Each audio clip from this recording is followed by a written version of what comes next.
परचक्र येणे म्हणजेच शत्रूनं आपल्या राज्यात येणे.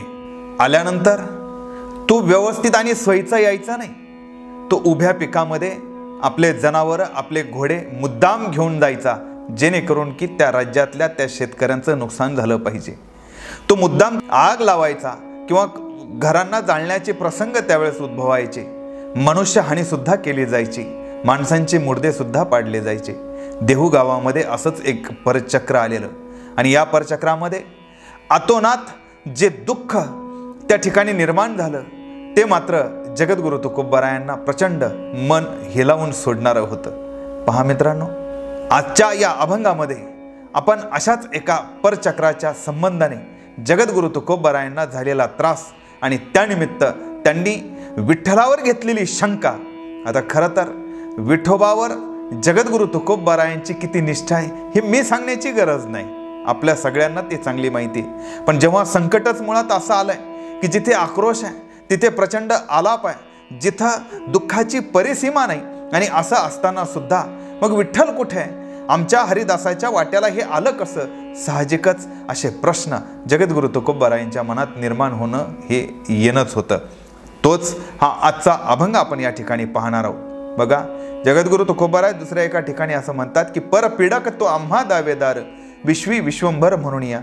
दुसऱ्याला जो कोणी त्रास देईल, अहो तो तर माझा सरळ शत्रू असेल.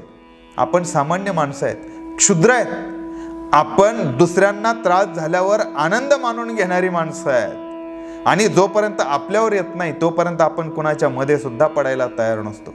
जगद्गुरु तुकोबारायांनी जेव्हा परचक्र आलं तेव्हा गावातली परिस्थिती काय झाली आणि त्या संबंधानं काय त्यांच्या मनामध्ये विचार आले हेच आज या अभंगामध्ये आपण पाहणार आहोत. तर या अभंगाच्या सुरुवातीलाच एक विनंती मात्र करतोय की नित्य अभंग गाथा चिंतनाच्या या उपक्रमाला आपण प्रतिसाद देत आहात त्याबद्दल आपले आभार तर मानतोच, पण या चॅनलला सबस्क्राईब करून त्यासमोर बेल चिन्हावर क्लिक करण्याची विनंती सुद्धा या ठिकाणी आवर्जून करतो. तर चला मित्रांनो, आता आपण बघूयात या अभंगाला आणि त्याच्या आशयाला, त्याच्या अर्थाला. या अभंगाच्या पहिल्या चरणामध्ये ते असं म्हणतात की न देखवे डोळा ऐसा हा अकांत, पर पिडे चित्त दुःख होते. ह्या गावामध्ये एवढा अकांत चाललाय, एवढा आक्रोश चाललाय, मला मात्र आता हे सहन होत नाही. दुसऱ्यांना झालेला त्रास न पाहू शकणारी माणसं ही एखादीच असतात आणि तीच संत होत असतात. दोन प्रकारची आणखी उरलेली माणसं असतात जी दुसऱ्याच्या त्रासात स्वतःला काही वाटत नाही, आणि तिसरी म्हणजेच दुसऱ्याच्या त्रासात आपल्याला सुख वाटून घेणारी. मग आपण कोणत्या याच्यामध्ये येतो हे सुद्धा आपण या ठिकाणी पाहिलं पाहिजे.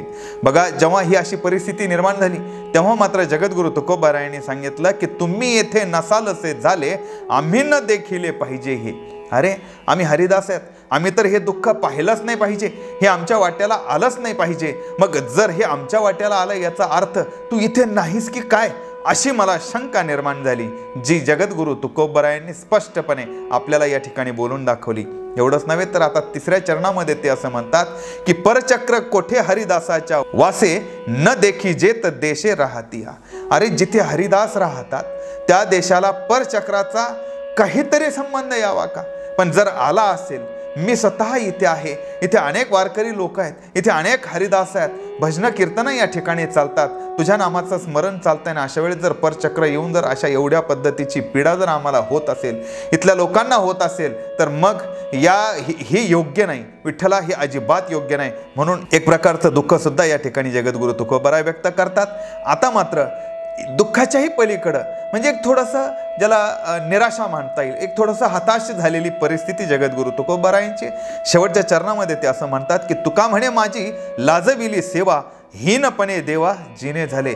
अरे, काय हीनपणाचं हे जगणं झालंय, माझ्या सेवेला लाज आली की तू या ठिकाणी आहेस का नाही, अशी परिस्थिती निर्माण झाली. कारण इथे परचक्र आलंय, परचक्रानं सगळी दान उडवलेली आहे. या गावामध्ये, आसपासच्या परिसरामध्ये या परचक्रामुळे कितीतरी लोकांचे संसार उद्ध्वस्त झालेले आहेत, आणि हे तू असताना तुझ्या हरिदासाचे संसार उद्ध्वस्त होऊ शकत नाही असा आम्हाला विश्वास आहे. मात्र जर आमचा संसार उद्ध्वस्त होऊ शकतो याचा अर्थ तू इथे नाहीस का काय? अरे, एवढ्या वर्षाची माझी सेवेला तू लाजवलंस, अशा पद्धतीचं दुःख जगद्गुरु तुकोबारायांनी या अभंगाच्या माध्यमातून व्यक्त केलं. पहा मित्रांनो, जगद्गुरु तुकोबारायांना समजून घ्यायचं असेल तर त्यांचे अभंग आपल्याला समजून घ्यावे लागतील.